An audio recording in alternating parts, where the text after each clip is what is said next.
Welcome to the Astro Psyche. This is your weekly astrology forecast for February 12th through the 18th. And this week, we are continuing our process of growth, personal growth, self-development, and healing from things that came up last week. This week, we're continuing that process, and there's additional layers or additional themes that involve relational healing incorporated into this process. And we're going to talk about Mars and Venus being with Pluto. We're also beginning Pisces season this week, so happy birthday to all of my Pisces people. So we're going to talk all about that, all those things.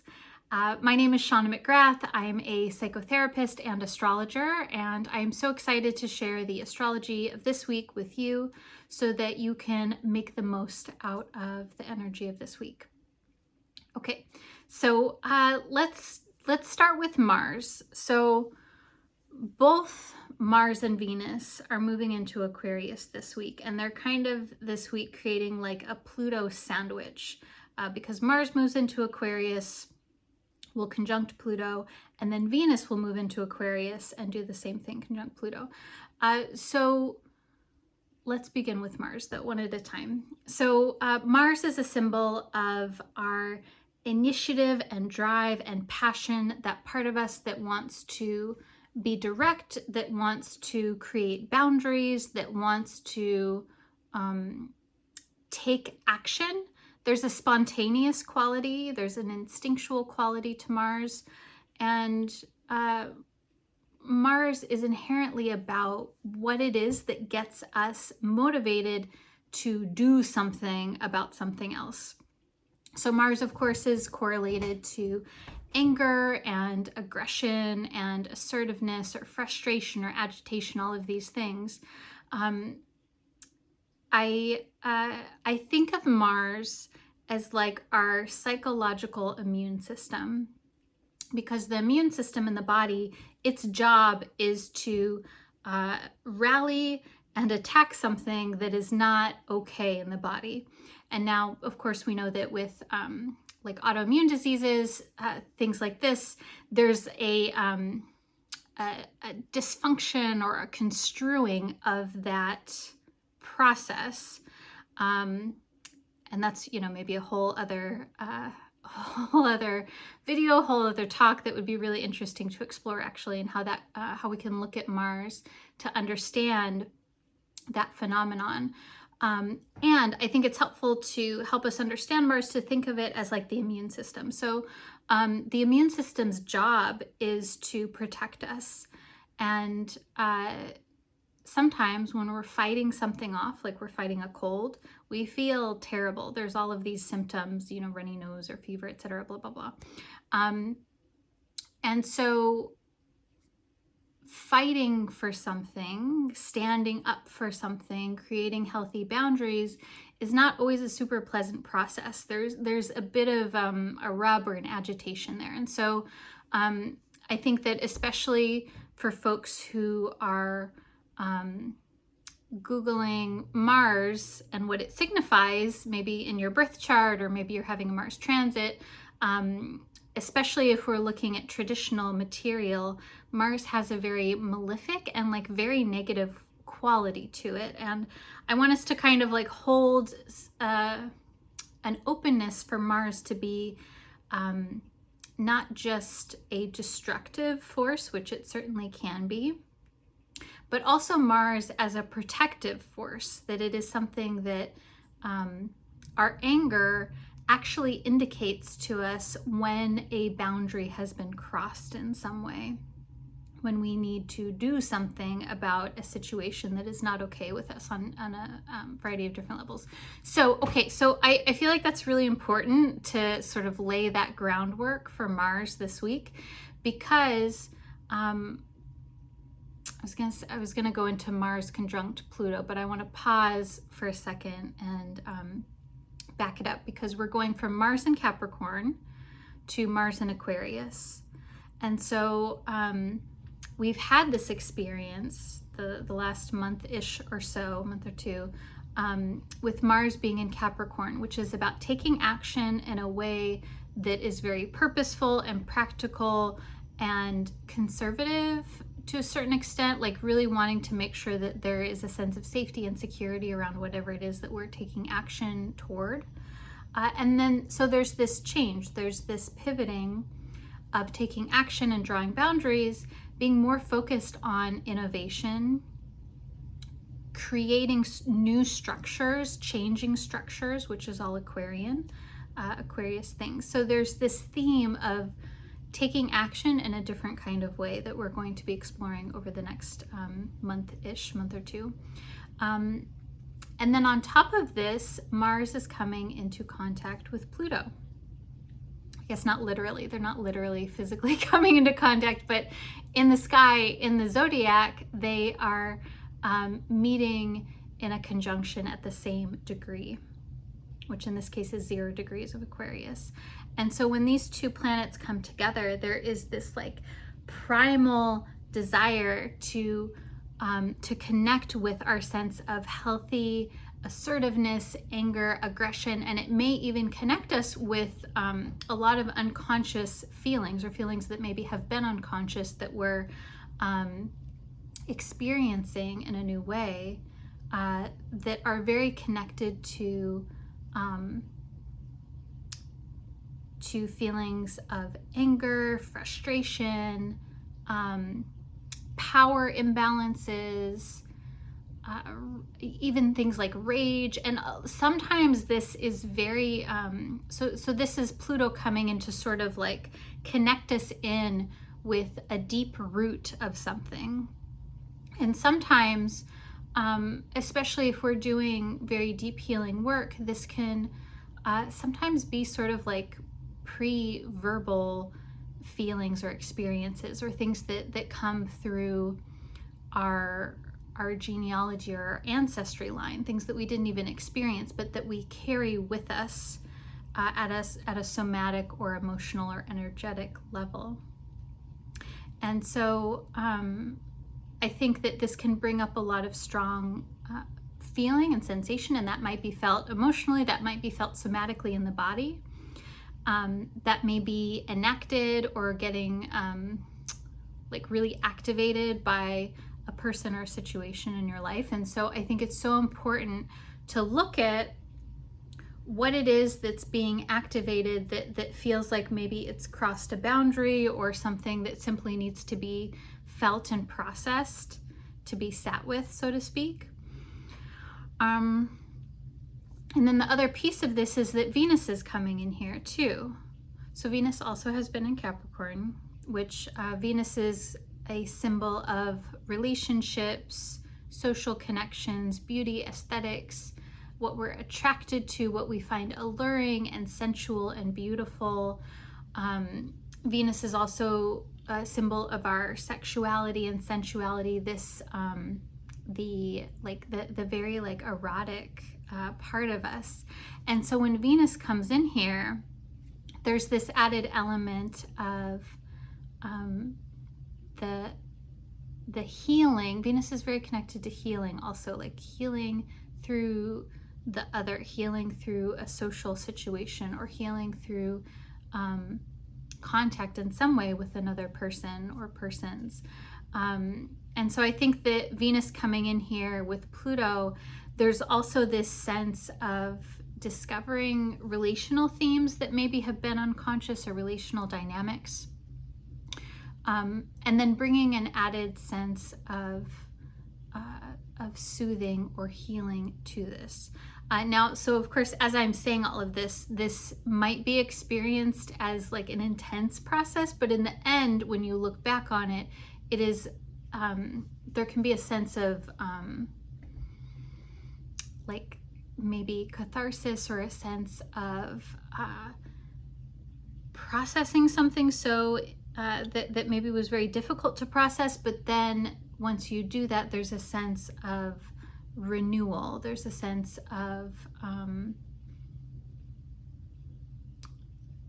freedom from whatever that situation was. And so I don't know, tell me how this lands for you, what comes up as I'm talking about this. I think that we can get very afraid of Pluto transits, and you know, Pluto is intense. So I think that's warranted. And I think that we can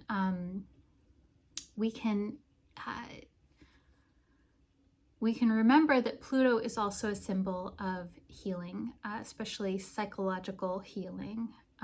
And we can look at what's happening and what needs attention and care in our lives, and how can we give that to ourselves? How can we give that to our life, and manage our responses in a way that is nurturing and holding versus judgmental or critical. I hope that makes sense. So also this week we have Mercury, still in Aquarius, will be making a square to Uranus. And so this is sort of like we're on this Mercury journey of Mercury in Aquarius, which again is about thinking about things in a new way. And then Mercury coming into this aspect with Uranus is about being open to new ideas and open to new awarenesses. This kind of mimics what we had last week, where the Sun was square Uranus. And so this is why, again, I think that we're kind of like continuing maybe new revelations or new ideas or awarenesses that came up last week. Nothing happens in a vacuum. It's kind of like we're always looking back and looking forward to, at least in astrology, to assess how things may happen now. And so, yeah, so I think like this, there also may be like where you're getting new insights, new ideas. You may have more of an active dream life, and I would really take note of what it is that you're thinking about and dreaming about, and even like thoughts that come to you in sort of like a daydreaming kind of aspect, and wonder, you know, why are you thinking about that, and what might that mean for you? We also have the first quarter moon in Taurus this Friday on the 16th. And so this first quarter moon coincides with Mercury square Uranus because it's happening in Taurus where Uranus is. So there's this added element of focus here with something new coming in, because the first quarter moon is a waxing moon. It's about growth, and the first quarter moon in particular is about getting more clear on where you're going and how you're focusing your energy. And then lastly, the Sun will move into Pisces on Sunday the 18th. So this ushers in our Pisces season for the next month. Happy birthday to my Pisces people. This is the Sun moving from its sort of like spotlight focus for us, from Aquarian matters to Pisces matters. And so I do want to say, I was thinking when I was preparing for this, is that it kind of dawned on me that, oh yeah, any Aquarius season that we have for the next, many, many years will be inherently Plutonian, because Pluto is in Aquarius now. And Venus and Mercury usually are within, they don't venture far away from the Sun. So they're kind of always very close to the Sun. So anytime that we have the Sun moving through the sign of Aquarius, from late January to early February, there's this quality of Pluto being turned on, so to speak, around this time. And so I just want to name that, and I think that this is something that we'll continue to get used to. That I think Aquarius season for us may continue to be where there is more unconscious material that is activated, because Pluto is a symbol of the unconscious. We become, during the Aquarius season, we become more aware, the sun being a symbol of consciousness. And then also the sun being a symbol of the self, the structure of the psyche that sort of is like, this is who I am as a unique individual, and this is my identity, and this is the way that I am, that there is a transformative effect on the self, on the sense of identity, as the sun moves through Aquarius and contacts Pluto. And then Mercury and Venus do this around that same time as well. So all of that to say, we're sort of transitioning out of that month-long process, and we're moving into Pisces, where the sun will conjunct Saturn and then Neptune over the next month or so. So there's this kind of shift from Aquarius and Pluto emphasis, which is about innovation and the new, and like questioning things and restructuring things, and like really looking at things in a very in a new light, and often an unconventional perspective, to the sun being in Pisces, which is more about our consciousness being focused on the quality of consciousness, I guess we could say, because Pisces is about the state, the phenomenon of consciousness, and different states of consciousness and altered consciousness, and how it is that we connect with something that is unseen, that we can't physically touch or pick up, and being in states of flow, being moved by something, intuition, and also illusion, but also things like art and anything that puts us into a flow kind of state. So very, very different kind of energy here. And yeah, we'll see how that goes. We'll definitely talk more about the sun moving through Pisces as we go through the next month.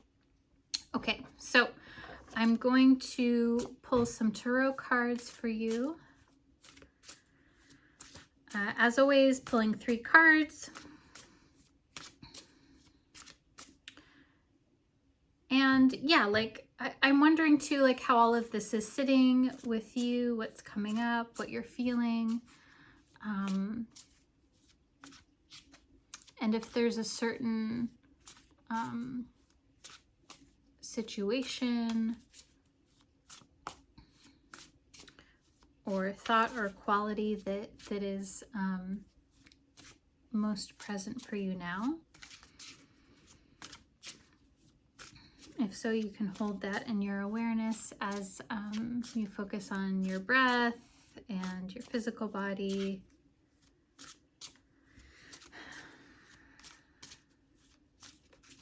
Okay.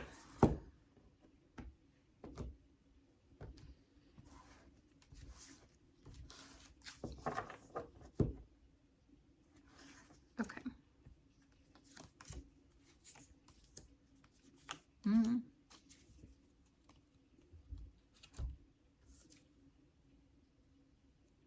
Okay. So this is, what deck is this? The Botanica Occulta Tarot deck.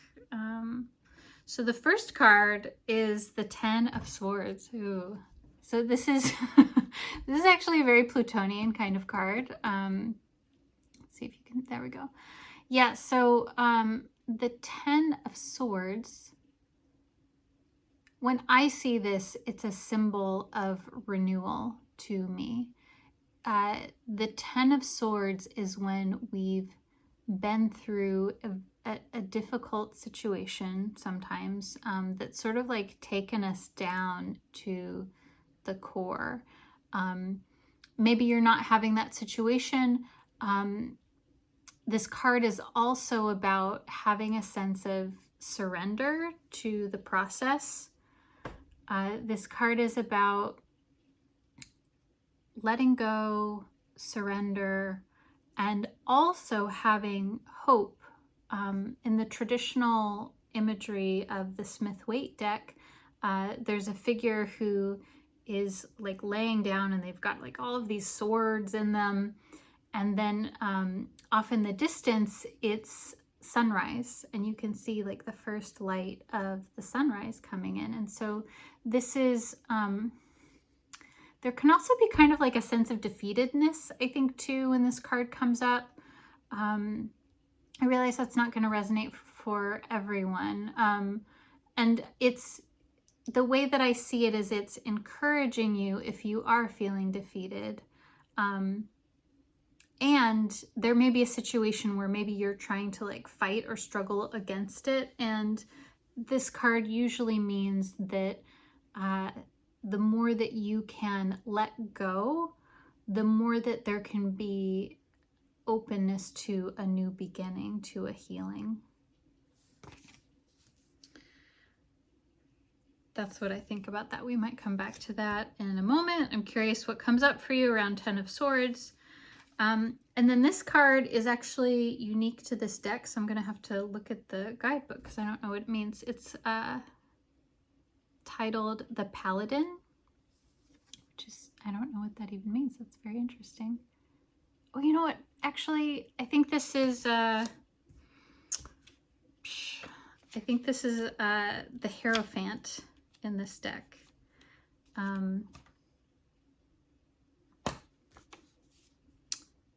Let's find it.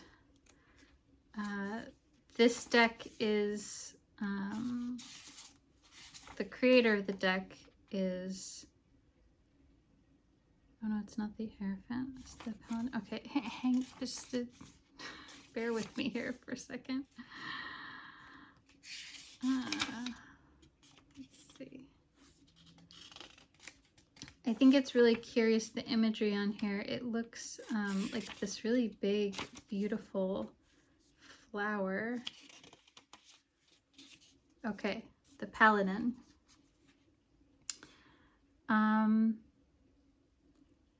So this flower here is actually a variation of orchid.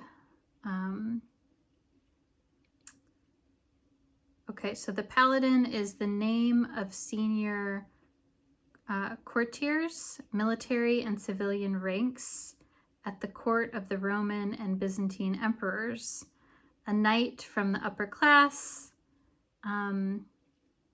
also very a symbol of a person that's devoted to an idea or a person.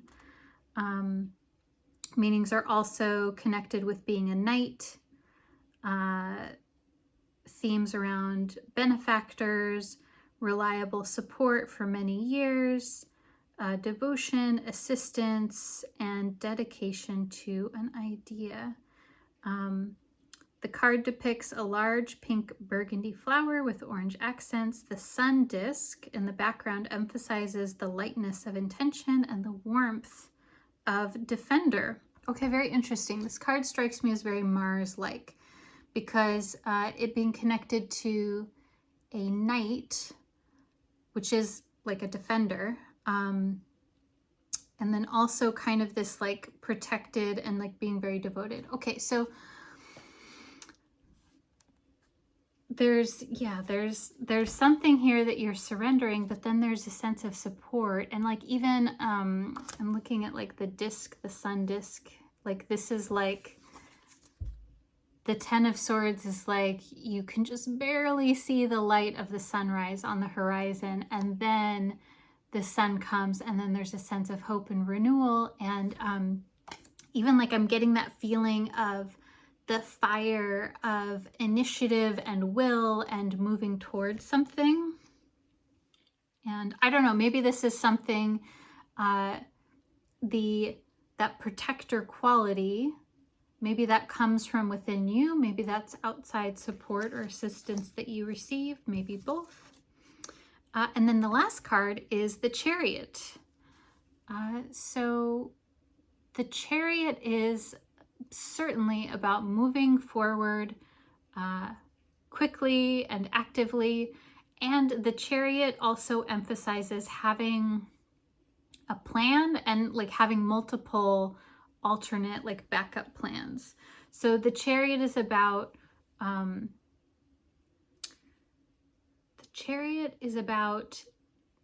of like taking calculated action. It's about moving forward, but not like in a haphazard way. It's about like, you know where you're going, how you're going to get there. And then you also have like alternate plans, or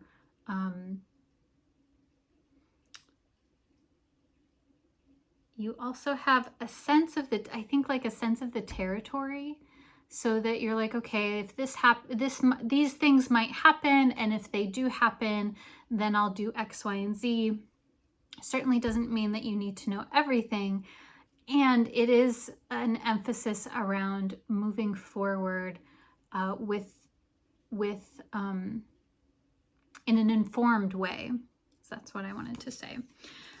So yeah, I feel like you're like going on a journey this week, because we start off with this kind of like somber tone with the Ten of Swords, where it's like there's a sense of surrender and letting go, and like there can also be grief, I think, too, in this card and in that process.